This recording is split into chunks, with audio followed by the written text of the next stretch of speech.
rassurez-vous, on va se présenter tout de suite. Mais très rapidement, on vous explique comment ça va se passer. On va faire la présentation en une grosse trentaine de minutes, 40.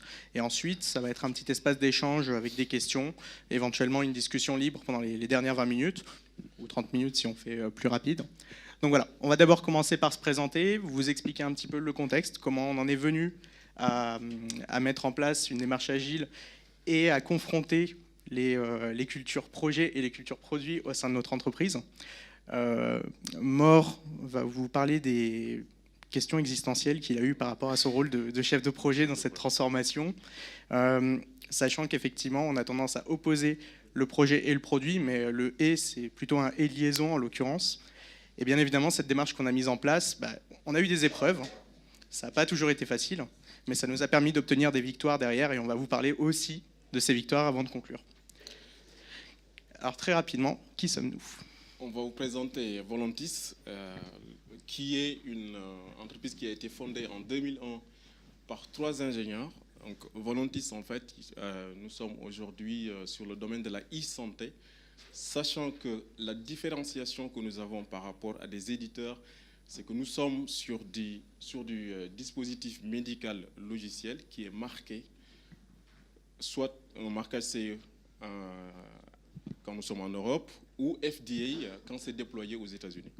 Donc c'est plutôt sur des sujets d'objets connectés, de médecine généralisée avec des applications qui fournissent en temps réel des recommandations personnalisées à des patients qui sont atteints de maladies chroniques comme le diabète ou aussi comme le cancer du sein, cancer des ovaires. Nous sommes aussi sur toute la partie interaction, faciliter en tout cas les professionnels de santé à suivre à distance leurs patients. Et aujourd'hui, en termes de présence, nous sommes implantés en France, où il y a à peu près 130 collaborateurs, et nous avons aussi un bureau aux États-Unis, et plus précisément à Boston. Alors concrètement, ce qu'on développe, parce que ça peut paraître effectivement vague, nos produits, c'est des plateformes pour les médecins, pour les patients, et l'objectif, c'est de partir d'un patient qui va rentrer des données, et il dit pourquoi je vais rentrer des données ? Parce qu'il a un intérêt derrière. Il va aller par exemple indiquer tous les jours comment il se sent, comment il va, quelles sont ses différentes mesures. Et nous, en échange, on a des règles cliniques qui ont été validées avec des médecins, qui ont été validées par des études cliniques, qu'on va utiliser pour faire des recommandations appropriées à un patient. C'est pas toujours facile, par exemple, d'aller savoir combien de médicaments on doit prendre, parce qu'il y a des règles dans tous les sens. L'application le fait pour nous. Et l'avantage derrière, c'est que c'est aussi contrôlé et suivi par des médecins qui peuvent intervenir le cas échéant et qui peuvent venir aider le patient en faisant de la télémédecine. Donc ça, c'est pour le produit. On a beaucoup parlé de produit aujourd'hui, mais ce produit, il s'inscrit dans un projet et c'est un petit peu plus complexe que juste développer le produit et dire « Ok, on pousse sur le marché ». Voilà, nous avons voulu en fait montrer ce diagramme, timeline avec des délais, etc. pour montrer que justement, aujourd'hui, il y a cette opposition produit, projet, etc.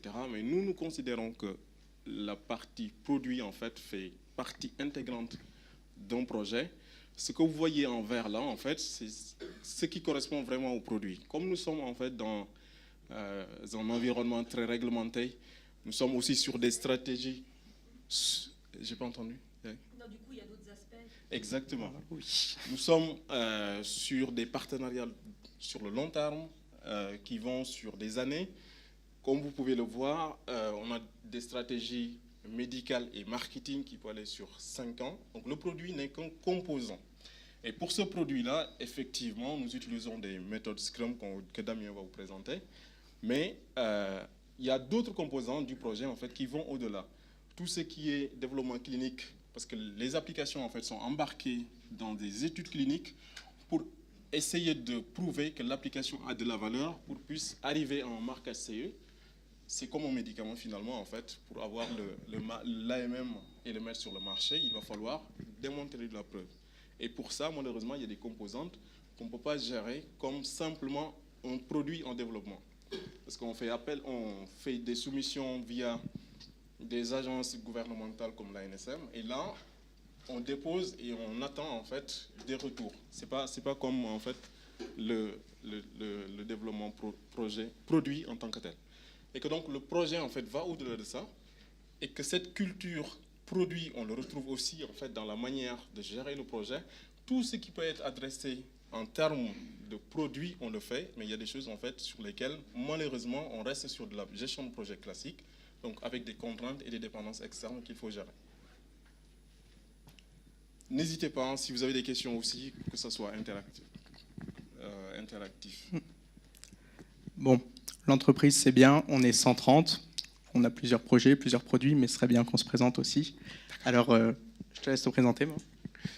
Je vais vous présenter Damien Grapp, qui est Product Owner sur le projet sur lequel nous faisons le retour d'expérience. Damien a commencé chez nous d'abord en tant que stagiaire, qui a très vite fait ses preuves, et donc on l'a gardé. Après, il a débuté en tant que consultant fonctionnel sur des produits de développement liés au diabète. Et aujourd'hui, il est le référent, en tout cas sur la partie Product Owner chez Volontis. Je te laisse me présenter, Damien. Et donc, Mor n'a pas commencé en tant que stagiaire chez Volontis, mais il est particulièrement bien placé pour vous parler à la fois du projet et du produit, puisque après avoir une expérience de 4 ou 5 ans en tant que consultant fonctionnel, il a franchi le pas et est aujourd'hui chef de projet dans nos projets oncologie.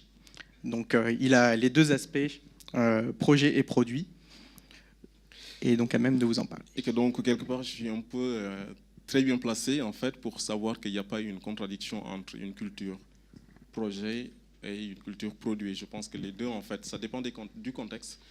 Tout se justifie par le contexte, et dans le contexte Volontis aujourd'hui, il y a une symbiose entre la culture projet et la culture produit, et que les deux se drivent, et il n'y a aucun problème, en fait, par rapport à ça. Alors le contexte, justement, parlons-en. On a entrepris une démarche de transformation agile. Ça n'a pas été facile, ça a été assez long, ça a été amorcé sur des projets précédents, et ça a été vraiment pleinement implémenté sur le projet sur lequel on a travaillé ensemble, depuis maintenant le début à moitié de l'année 2017, donc c'est assez récent, mais il y avait déjà eu des prémices. L'objectif qui nous a poussé à vouloir dire ça, on pourrait nous dire, oui, mais vous êtes dans une entreprise qui est très réglementée, vous avez des streams qui sont complètement séparés, et donc, pourquoi vous voulez devenir agile ? Qu'est-ce qui vous pousse à vouloir d'un coup dire, on va faire de l'agilité, ça y est, c'est la mode ? En fait, même si c'est une entreprise qui est réglementée, il y a plusieurs points qui sont communs avec d'autres entreprises qui le sont peut-être moins et qui ont moins de contraintes. Même si c'est réglementé, il y a toujours des besoins qui varient. On rencontre les patients au fur et à mesure du développement. Je vois des gens qui étaient présents dans l'atelier précédent sur aller à la découverte de vos clients et de vos utilisateurs. Et justement, on se rend compte qu'en allant à la rencontre de ces utilisateurs, bien parfois, il y a un monde entre ce qui avait été conçu initialement et ce qu'on veut aussi. L'autre élément, c'est que les besoins médicaux évoluent. Quelque chose qui était vrai en 2014 n'est plus forcément en 2017, notamment aujourd'hui avec des nouveaux médicaments qui sortent tout le temps, des nouvelles pratiques qui sortent. Donc il y a des besoins qui évoluent. Ensuite, réglementairement parlant, on est tenu de faire une vérification formelle de nos produits. Je ne vais pas vous embêter avec toutes les normes, etc. Mais ce qui se passe, c'est que traditionnellement, on développe un produit, ensuite on le vérifie, il y a plein de bugs, on repart en développement, ça prend encore plus de temps parce que comme on est sur de la phase formelle, il faut documenter, il faut tracer, etc. Enfin, vous connaissez très certainement le pattern, il est ultra classique. Donc voilà, l'objectif c'était de sécuriser la vérification formelle et de se dire on va essayer d'arriver à la fin, quand on va vérifier notre produit, avec quelque chose qui soit le plus proche de la perfection, on va dire, au sens exempt de défaut, et surtout qui ne fasse pas des allers-retours multiples en recette client, qui ne fasse pas des allers-retours multiples par les équipes de vérification qui trouvent à chaque fois de plus en plus de bugs. Et la dernière démarche, c'était surtout la plus importante, c'est qu'au début, on avait plusieurs équipes, une équipe qui s'occupait des spécifications, une équipe de développement, une équipe de test, on avait une équipe marketing qui fournissait, pourquoi pas le designer, on peut identifier 7, 8, 9, 10 équipes séparées. Et le problème, c'est que ça donne des discussions du genre « Ah ouais, mais c'est pas nous, c'est l'équipe test. » Oui, mais c'est pas nous, c'est l'équipe développement qui a fait comme ça. Oui, mais c'est les requirements qui l'ont écrit. Non, il n'y a pas plusieurs équipes, il y a une seule équipe qui travaille sur un produit. Et donc, l'idée, c'était de venir casser cette approche plusieurs équipes, plusieurs silos, et de s'approprier une seule équipe qui s'identifie au produit, qui s'approprie le produit, qui en est fier, et qui donc du coup est beaucoup plus efficace pour le réaliser. Alors ça c'est bien, ces trois objectifs, mais en fait c'est juste des intermédiaires. L'essentiel au final c'est d'avoir la satisfaction de nos utilisateurs, c'est-à-dire qu'on n'est pas des patients qui arrivent à prendre un dispositif médical et à dire in fine, ben non, ça ne correspond pas du tout à ce qu'on voulait, ou ça va être dur à utiliser, ou bien alors ça ne marche pas. Voilà. Donc toujours garder en tête la satisfaction des utilisateurs avant tout, les patients, les professionnels. Et juste pour compléter le propos de Damien, en fait, dans les développements de dispositifs médicaux, il y a un aspect réglementaire en fait, qui est même forcé. On est obligé aujourd'hui, en phase de développement, d'aller voir de vraies patientes, donc dans les hôpitaux, pour leur soumettre l'application, et que donc, quelque part, on est un peu forcé en fait, à faire l'agilité. Et à la fin, une fois qu'on a fini l'ensemble des développements, il y a une sorte de phase en vie réelle. On va retourner encore voir les patients.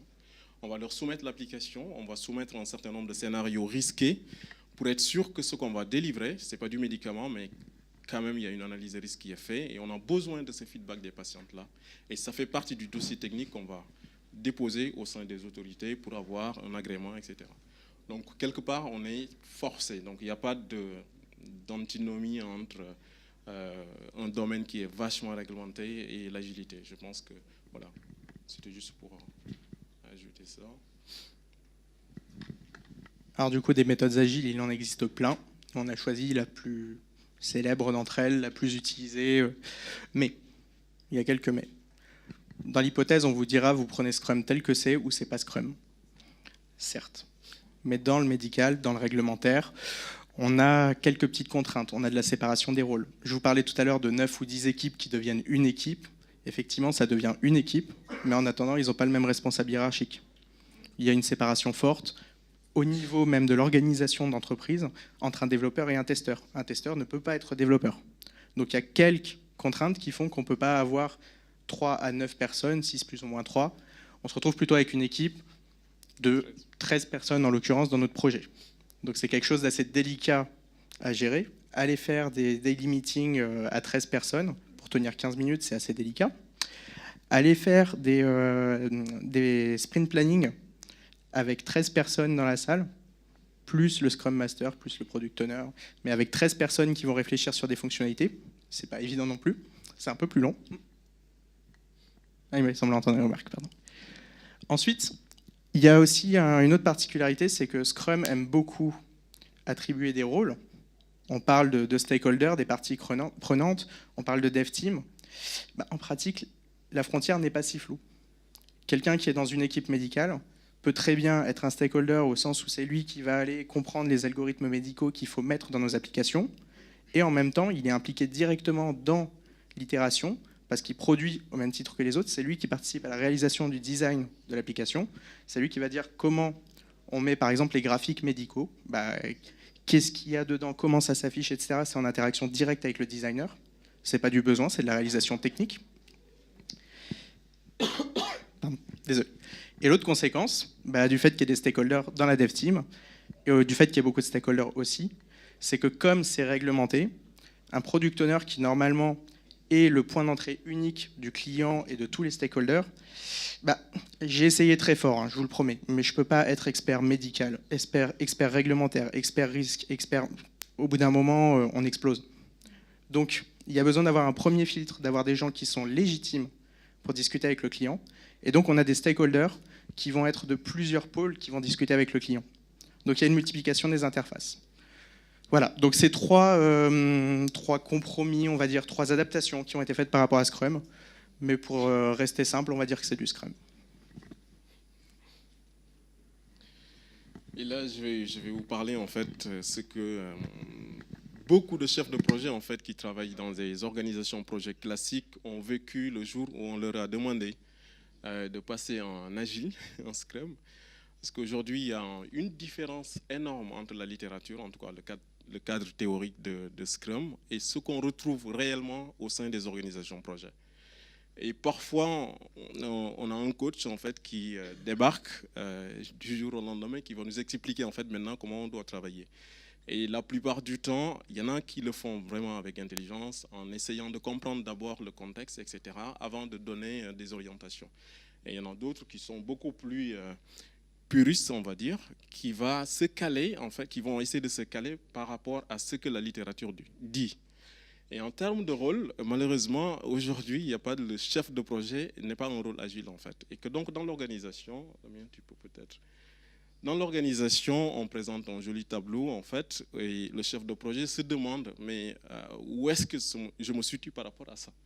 Donc, c'est des questions existentielles, en fait, que le chef de projet va se poser. Est-ce qu'ils ont vraiment maintenant besoin de moi? Qu'est-ce qu'on attend de moi? Quelle est ma place dans ce tableau? Qu'est-ce qui change pour moi? Et comment dois-je m'y prendre? Donc, c'est des questions, un changement, en fait, des postures aussi que le chef de projet doit avoir pour s'intégrer dans cette nouvelle organisation.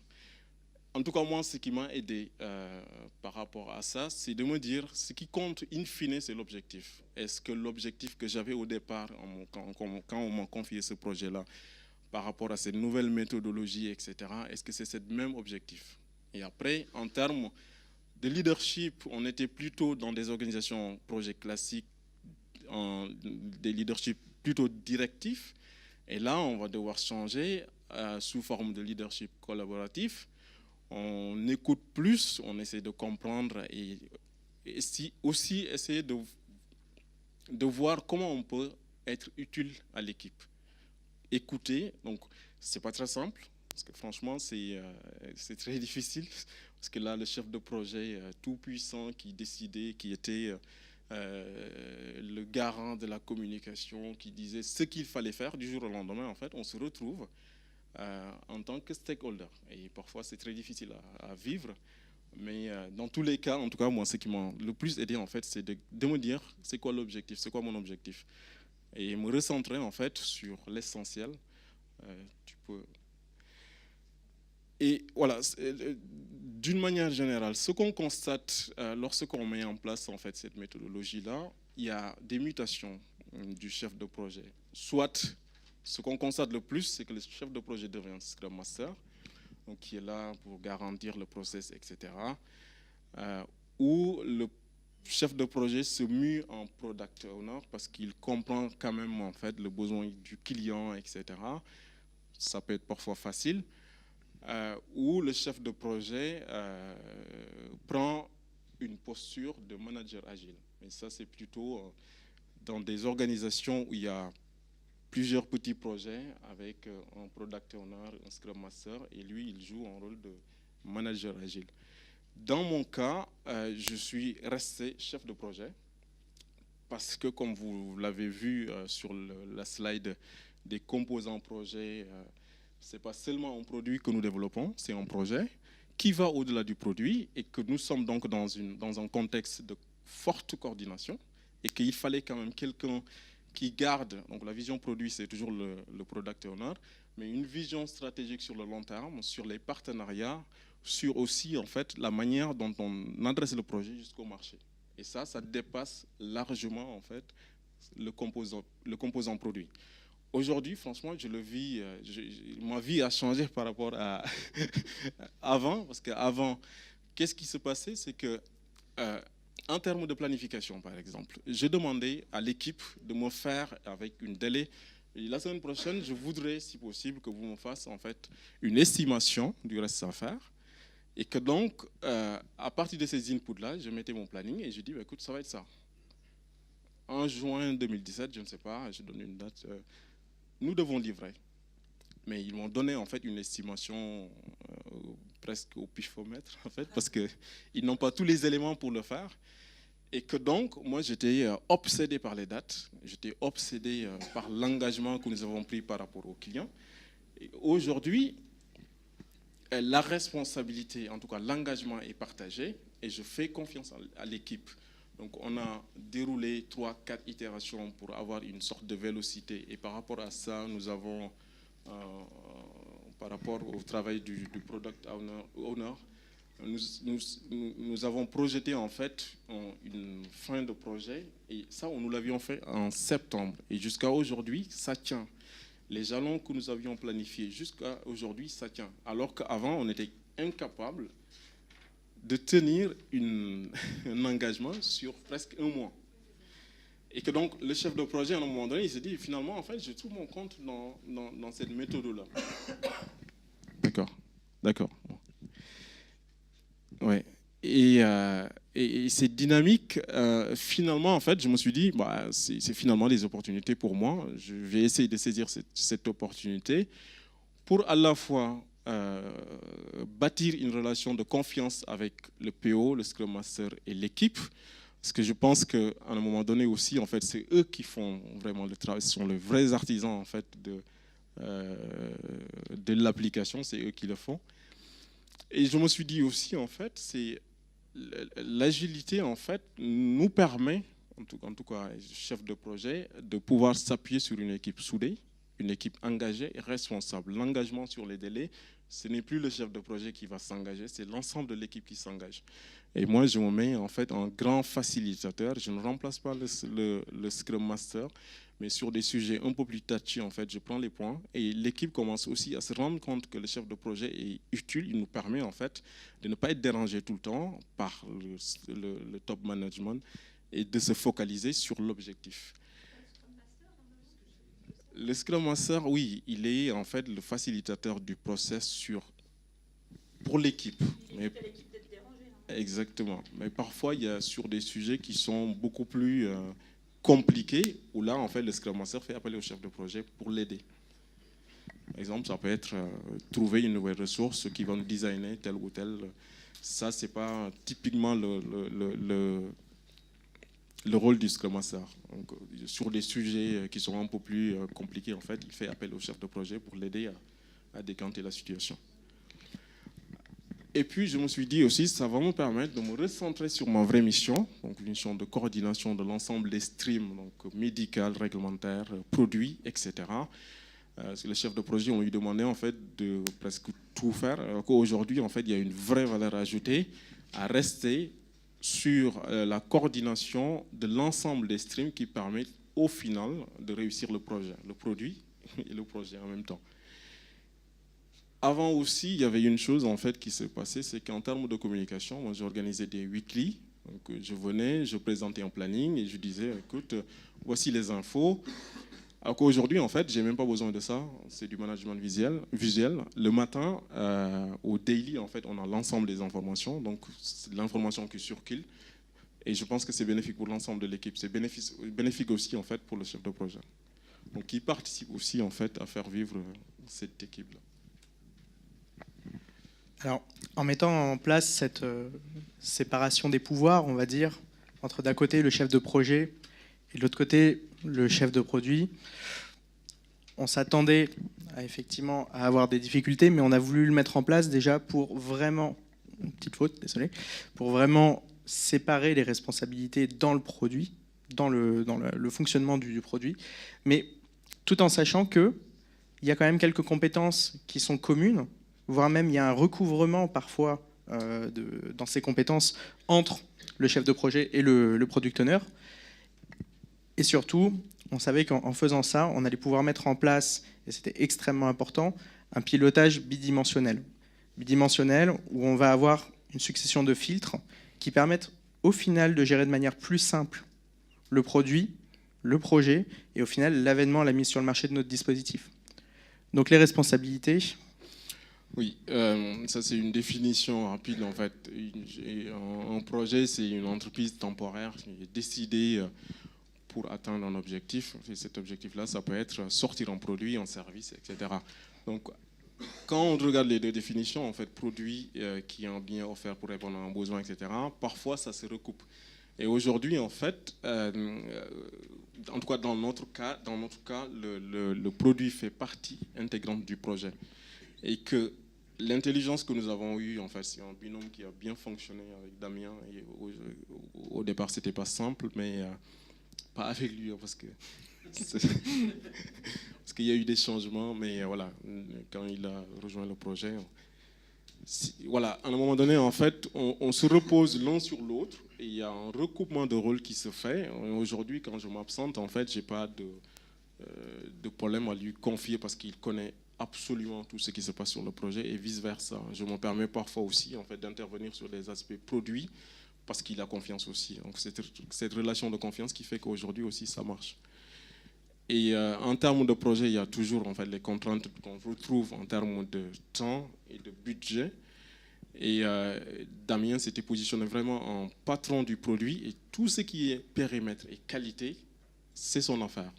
Après, on le verra dans la slide suivante.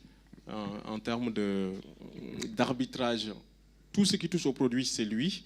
Maintenant, si ça doit impacter les ressources ou le temps, il y a un arbitrage projet qui se fait, mais on le fait ensemble. Alors, vas-y. Au final, ce qui est bien dans ce binôme, c'est que même si nos rôles, nos responsabilités sont séparés, il y a des compétences qui sont communes. On se rejoint énormément, notamment sur la communication vis-à-vis de l'équipe. Si jamais il y a une vision qui est différente, ne serait-ce que d'un iota, entre un chef de projet et un chef de produit, soyez sûr que l'équipe va commencer à douter légèrement de la direction dans laquelle on va. Ensuite, on est tous les deux dans une optique de s'assurer qu'il y ait la meilleure valeur qui soit obtenue. On dit souvent que l'agile, c'est de dire, on inverse le triangle des priorités, on arrête de jouer sur les coûts et sur les délais, et on joue uniquement sur le périmètre. Alors, c'est vrai sur beaucoup de projets, mais dans un dispositif médical, où il y a de l'analyse de risque à faire, où il y a des fonctionnalités auxquelles on ne coupe pas, eh bien parfois, on est obligé d'aller jouer sur ces coûts et d'aller jouer sur ces délais. Donc, effectivement, le chef de projet participe aussi et contribue aussi à ce que ce soit la plus grande valeur qui soit délivrée. Il ne va pas aller aveuglément dire « Non, mais la deadline, c'est le 7 septembre, donc il est absolument hors de question qu'on corrige ce bug dans l'algorithme. » Je pense qu'au niveau mise sur le marché, ça ne le ferait pas vraiment. Ensuite, on a différentes parties prenantes et nos interlocuteurs, in fine, sont les mêmes. On est tous les deux en contact avec le client.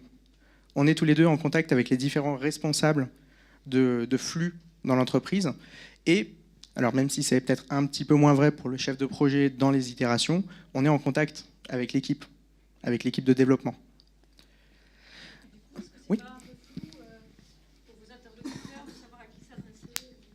Alors, est-ce que vous arrivez à synchroniser en temps réel? Alors, effectivement, vous avancez un petit peu sur dans 2 slides, mais il n'y a pas de souci pour en parler. Non, c'est effectivement une des problématiques qu'on a eues. Et nos interlocuteurs ne vont pas dire « Ah non, mais ça, c'est du projet, je ne vais pas en parler au chef de produit, enfin au product owner. » Et réciproquement, ça, c'est du produit, je ne vais pas en parler au chef de projet. Mais effectivement, on a dû mettre en place une méthode pour réussir à synchroniser l'information et à ne pas perdre une seule miette d'information entre nous. Parce que comme on a les mêmes interlocuteurs, on risque d'avoir parfois l'information qui provient de l'un vers l'autre. C'est juste qu'on s'interdit complètement de traiter l'information de l'autre. On lui transmet pour qu'il prenne les décisions qui correspondent sur le périmètre. Ensuite, on est tous les deux, et je l'espère que l'équipe le ressent, mais il y a une confiance à avoir dans l'équipe. On fait confiance à l'équipe sur le périmètre qui est l'itération, qui est le sprint pour le product owner. Quand l'équipe s'engage vis-à-vis du product owner, il ne va pas remettre en doute cet engagement, il ne va pas remettre en cause cet engagement. Et inversement, quand le product owner remonte des projections à long terme sur le chef de projet, le chef de projet sait que cette information est fiable, provient de l'équipe et remonte au product owner.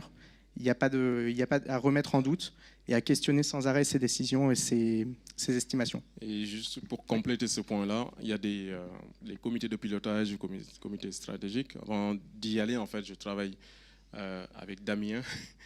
Et ce que je dis à l'équipe, en fait, parfois je dis, je suis juste votre porte-parole. Et j'ai vraiment besoin d'avoir confiance sur les données que vous me donnez. Parce que c'est pas moi qui va je vais les assumer, mais c'est l'ensemble de l'équipe qui doit les assumer. Et je pense que le jour où ils ont compris ça, et on blaguait parfois en leur disant, aujourd'hui, ça va peut-être parler, je vais peut-être venir prendre quelqu'un au hasard dans l'équipe pour aller expliquer à mon board de projet pourquoi on est en retard sur tel ou tel aspect. Et le fait de leur dire ça, avant, en fait, personne ne me demandait est-ce que le board, ça s'est bien passé, etc. Mais depuis qu'on a commencé à travailler et à cultiver cette confiance-là, ils savent les jours où il y a board. Après, ils me demandent aussi en feedback, alors comment ça s'est passé, etc. Donc, ils sont vachement concernés Alors qu'avant, comme le Damien disait, on était en silo, chacun faisait sa partie et passait à l'autre. Donc s'il y avait un retard, on pointe du doigt peut-être le dev ou le test, etc. Alors qu'aujourd'hui, on est dans une dynamique voilà, où règne la confiance et l'équipe est vachement soudée. C'est juste pour... Vas-y. Et effectivement, le dernier point, c'est bien évidemment, on ne devrait même pas avoir à en parler, mais c'est de savoir écouter. Savoir écouter dans les interactions avec les différents interlocuteurs, savoir écouter vis-à-vis de l'équipe, faire preuve de respect des opinions. C'est effectivement, on se retrouve avec deux cerveaux, deux esprits, deux personnes, là où on pourrait considérer qu'il n'y en a qu'une seule qui prend toutes les décisions. Donc forcément, il y a des interactions. Et si on n'écoute pas les arguments pour dire bah, là, il y a une contrainte projet, ou bien alors là, on va être obligé de reculer la date de sortie du produit parce qu'il y a une contrainte produit très forte qui est plus importante que n'importe quelle contrainte projet, et bien dans ce cas-là, effectivement, c'est une capacité de communication, une capacité d'écoute et de respect des opinions. Donc ça marche entre nous, et ça marche aussi, on va le voir dans 2 slides, vis-à-vis des autres interlocuteurs, que ce soit la hiérarchie ou que ce soit le client et les stakeholders et l'équipe. Oui, et cet aspect-là, en fait, ça joue aussi sur la motivation des gens, parce que avant, c'était une estimation, il n'y avait pas de product owner, mais c'était un consultant fonctionnel en fait, qui spécifie et qui demande à l'équipe de développer et de tester. Aujourd'hui, en fait, rien ne se fasse sans l'engagement, sans l'accord de l'équipe. Et que donc, cette notion de respect, en fait, va rejaillir sur la motivation des gens et que donc, une équipe qui est engagée, qui est soudée, qui produit voilà, un produit de qualité, ils s'approprient en fait non seulement la méthode, mais aussi en fait le travail qui est fait. Et un chef de projet qui a ça, je pense qu'il est plutôt content de vouloir imposer en fait ses vues à une équipe. Alors du coup, c'est bien. On est parti sur 2 personnes. Concrètement, c'est quoi l'avantage ? Bah, votre client, il a plein de demandes. Je vais prendre un exemple tout à fait au hasard. Vous avez une application de tir à l'arc que vous devez faire. Il y a des fonctionnalités à mettre dedans. Vous avez plein de demandes, plein de fonctionnalités que vous pouvez mettre. Et bien, il y a 2 filtres. Le premier filtre à appliquer avant toute chose, c'est le filtre produit. Est-ce que ça sert à quelque chose ? Est-ce qu'il y a un risque ? Parce que dans le médical, on est contraint. On ne peut pas mettre des fonctionnalités plus risquées que ce qu'on avait annoncé pour le produit.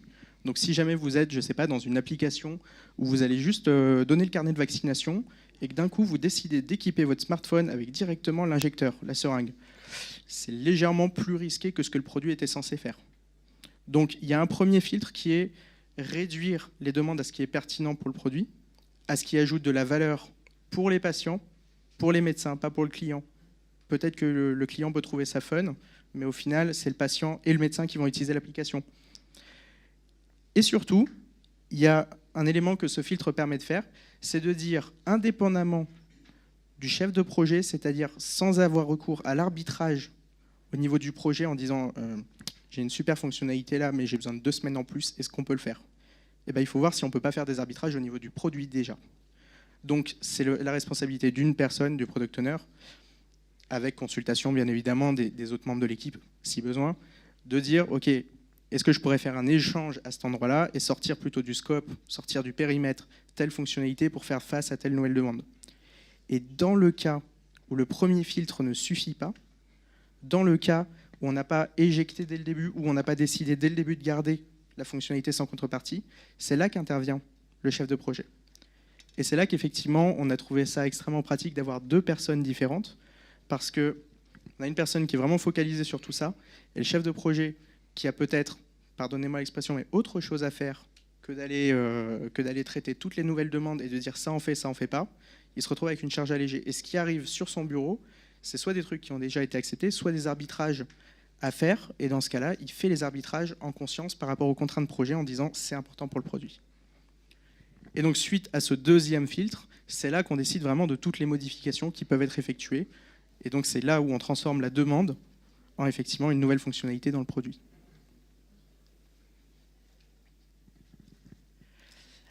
Alors, ça peut paraître très simple comme ça, on en parle comme si c'était ça coulait de source, mais il y a eu beaucoup d'épreuves. et heureusement des victoires derrière. Sinon, on n'en serait pas là et on aurait abandonné en cours de route en disant ça sert à rien, on jette ça à la poubelle, on refait à l'ancienne. Et les épreuves, donc vous le mentionnez tout à l'heure, ça provient majoritairement de ça. C'est quand même beaucoup plus simple, le graphe à gauche. Il y a une personne au milieu, tout le monde lui parle, il parle à tout le monde, c'est génial. Et là, on arrive, pour les raisons qu'on a énoncées précédemment, à avoir l'organisation à droite. L'organisation à droite, effectivement, elle est délicate, parce que le client, il est en interface directe avec le chef de projet, avec le product owner. Je ne l'ai pas noté ici, mais il est aussi en interface avec les différents stakeholders.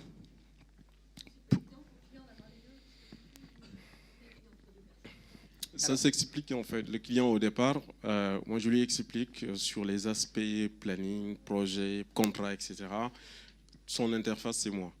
Par contre, sur l'aspect produit, c'est le product owner, sur la priorisation, etc. La seule consigne en fait qu'on donne au client en fait, c'est de mettre en copie quand il doit s'adresser pour éviter en fait que nous aussi en fait en termes d'alignement qu'il y ait un biais au niveau de la communication. Mais pour le client, c'est très clair. Tout ce qui est priorisation, parce qu'en fait, je dis, moi je travaille avec des experts. Je ne dis pas, j'ai une équipe à qui je donne des ordres. Je dis, non, je travaille avec des experts. L'expert produit, c'est Damien. L'expert médical, c'est docteur tel. L'expert réglementaire, c'est un tel. Et que donc, la seule contrainte en fait, que j'impose à mon client, c'est de me mettre en copie s'il doit s'adresser à un des experts. Et ça se passe plutôt bien.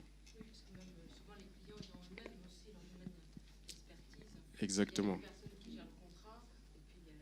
Exact. Exact. C'est ça. Ouais. Effectivement, il y a toujours ce risque, il y a toujours cette possibilité, d'où le fait qu'il y ait une resynchronisation constante de l'information.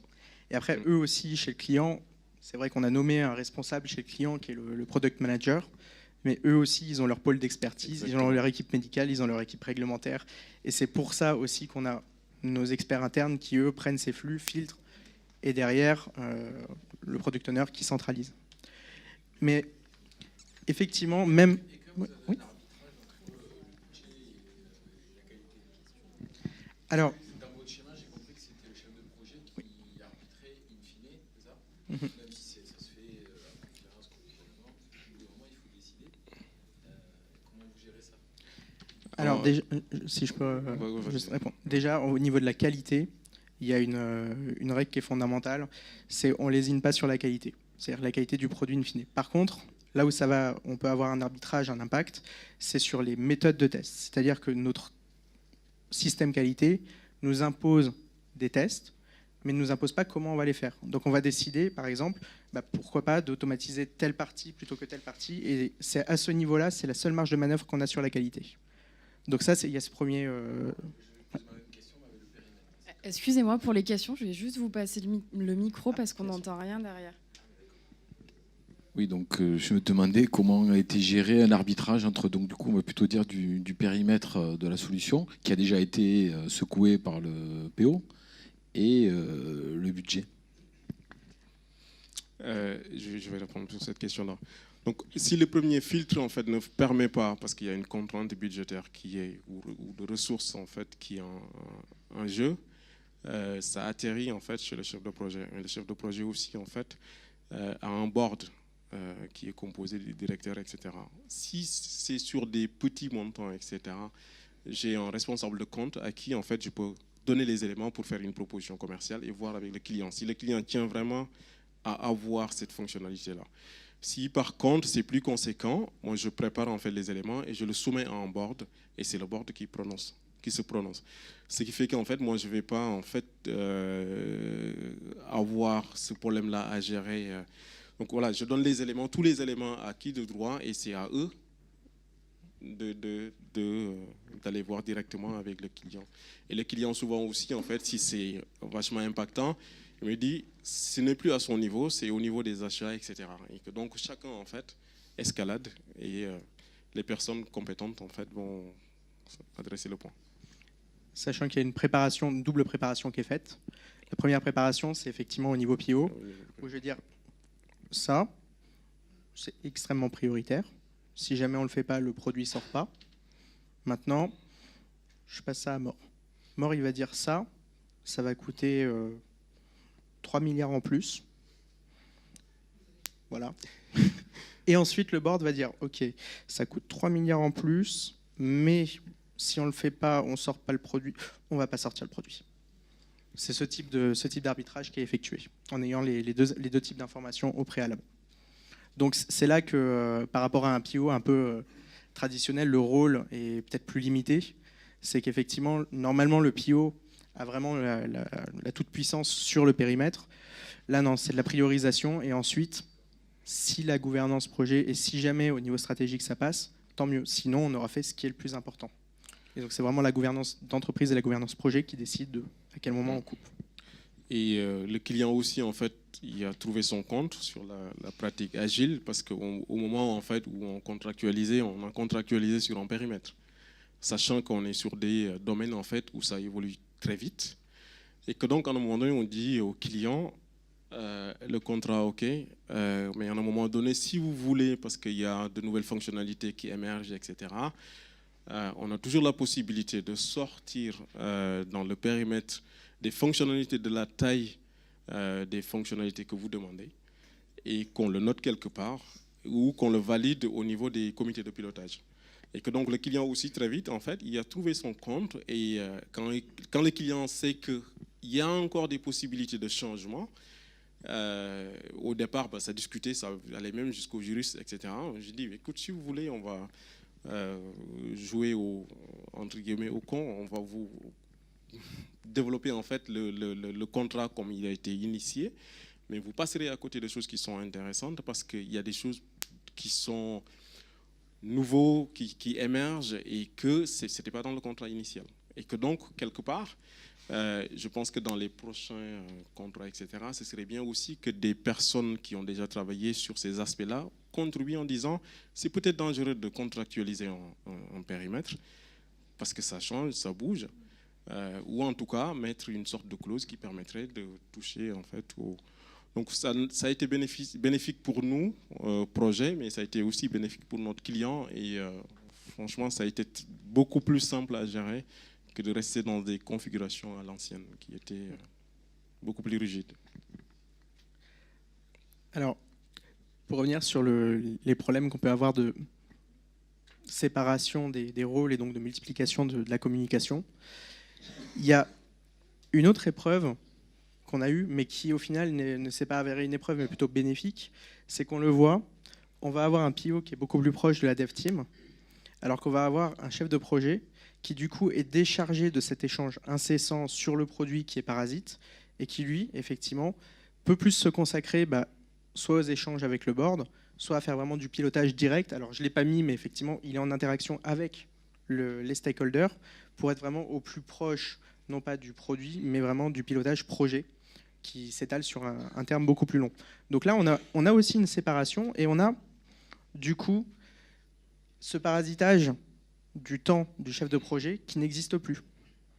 Effectivement, il est remplacé par les interactions avec le product owner, mais c'est un temps qui est, quand je parle de remplacer, ça prend peut-être 10 fois moins de temps, je dis ça au doigt mouillé, ça prend peut-être 10 fois moins de temps que d'être en face à face avec l'équipe tout le temps.